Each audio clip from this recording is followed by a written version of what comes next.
Ruined a beep housemate's life. So I moved into a 4-bedroom uni house.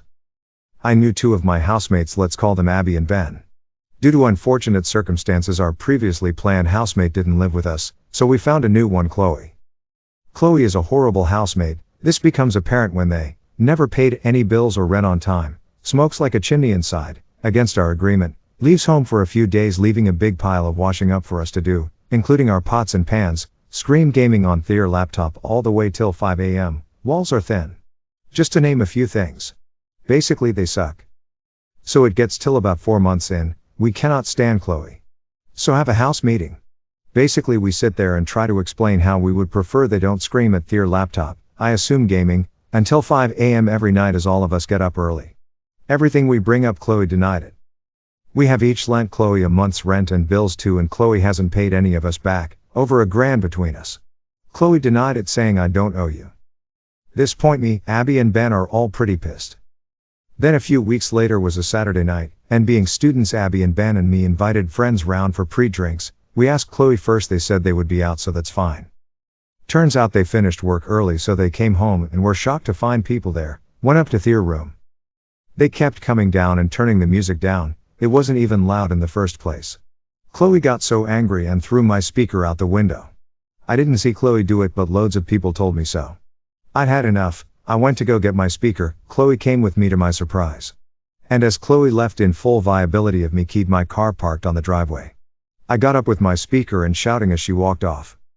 Luckily we have an automatic light on the side of the house and a car was driving down my road at the time, and the driver said they had a dashcam and probably caught it out the window to me. I stopped shouting in disbelief and gave him my email address. Went about my night enjoying the party. When it was time to leave, a lot of us hadn't finished our alcohol, so left it on the kitchen table and left. When we got back the next day and had sobered up in the morning, we found all the alcohol had been taken, along with the speaker, some headphones and my laptop.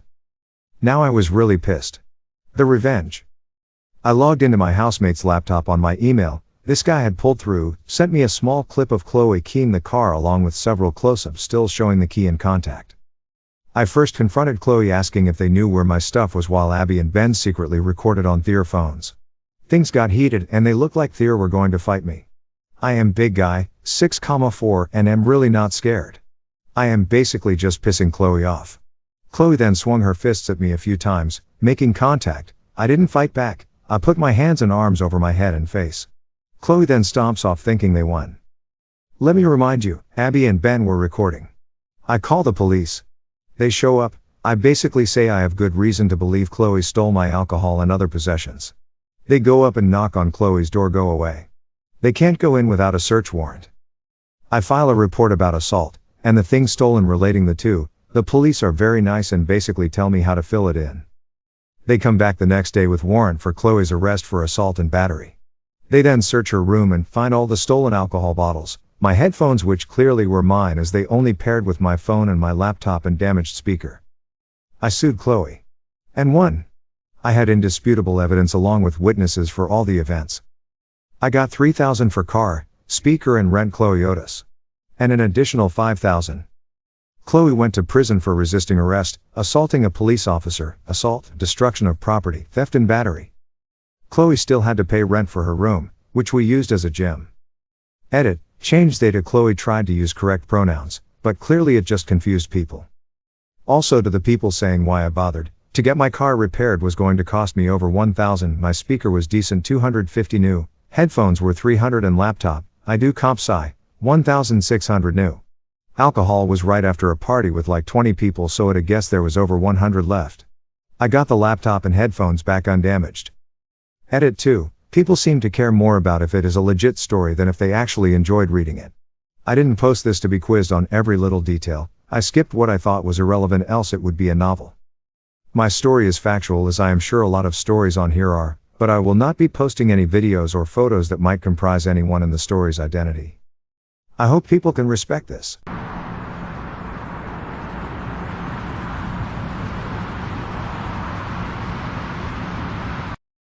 That's not your car, lady. So this happened around 2008. My buddy Brock had gotten out of the military after 10 years. He'd started in the Marines but transitioned into the Army for the last 4 years before buying a house in Texas. When he got out he did a variety of jobs before landing a gig with a repo service. He worked there for a year and had a lot of wild stories, but this one sticks out the most as he helped a fellow soldier get revenge on an evil ex. Brock was at the office speaking with his manager, whom I'll refer to as Karen. Now this particular Karen had a lot of Karen-like qualities but was a force for good, if you can believe that. While they were talking they see a young man enter the office. They immediately noticed he had 2 black eyes and an arm was in a sling. The young man, whose name I unfortunately never learned but I'll call Ben, asked how hard it would be for them to help repossess his car. Karen called her daughter in, Karen Jr., and had her pour Ben a cup of coffee. Karen then asked Ben to tell her a story. Ben began with telling her that he had just returned from a deployment. He had been dating a local girl that lived outside of the famous Fort Hood, not a good idea by the way, before the deployment. Thanks to a previous deployment he had managed to get himself a used black Dodge Charger, which was his baby. He further explained that shortly after buying the car he had met the local girl, who for the sake of the story I'll call Morgan. Morgan was always asking to drive his car but he would always decline. When he was getting ready for his deployment Morgan repeatedly asked if she could borrow the car but he kept saying no. After much needling he relented but on the condition that she take care of his apartment until he comes back from rest and relaxation leave. She agreed. Ben left for his deployment while Morgan took care of his place. When Ben came back for leave he found his apartment immaculate. He pulled his car from storage, drove to Morgan's.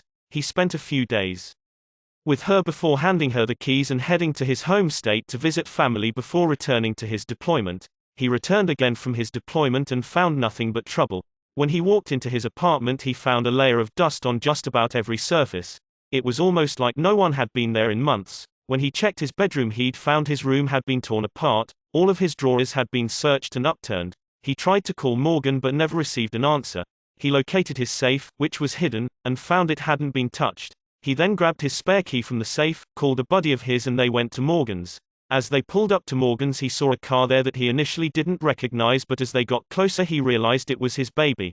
Morgan had the car painted hot pink and put 24-inch spinners on it. He tried the key just to make sure and the lights flickered as it unlocked. While his buddy laughed Ben went to the front door.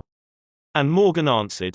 He asked what happened to his car and she responded, "It's my car now." Ben walked away and hopped in his hot pink mess. As he started it 4 large dudes came out of Morgan's house, one with a baseball bat, and yanked Ben out of his car.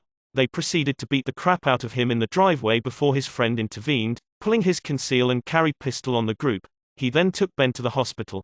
I'm honestly not sure if the cops were called on this. I'd assume yes, but even then Ben said his friend drove by Morgan's house a handful of times while he was in the hospital at random times and the car was never there. Karen stared at Ben for a bit before asking for the paperwork. Ben handed it to her and Karen had a smile form on her face. She then asked Ben for Morgan's phone number. Ben gave it but wasn't aware of what was about to happen.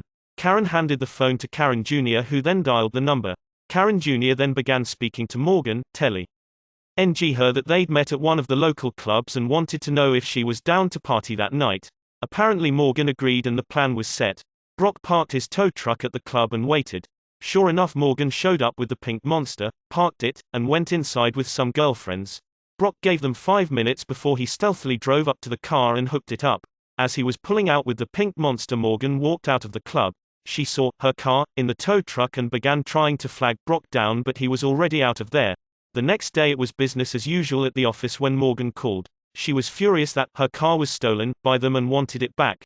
Karen, using her best customer service voice, told her if she had the registration she could come pick it up. Morgan began screaming louder that she was gonna call the cops, at which point Karen sarcastically told her, "Please do," then hung up on her. As this phone call was going on Bro CK happened to look out the window and saw Morgan standing next to a car in a vacant lot, throwing what appeared to be a temper tantrum. After Karen hung up, Brock watched her get in the car on the passenger side. Karen then looked out the window and had Brock verify it was her. She then began to smirk. Karen then proceeded to call the owner of the property Morgan and her friend were occupying.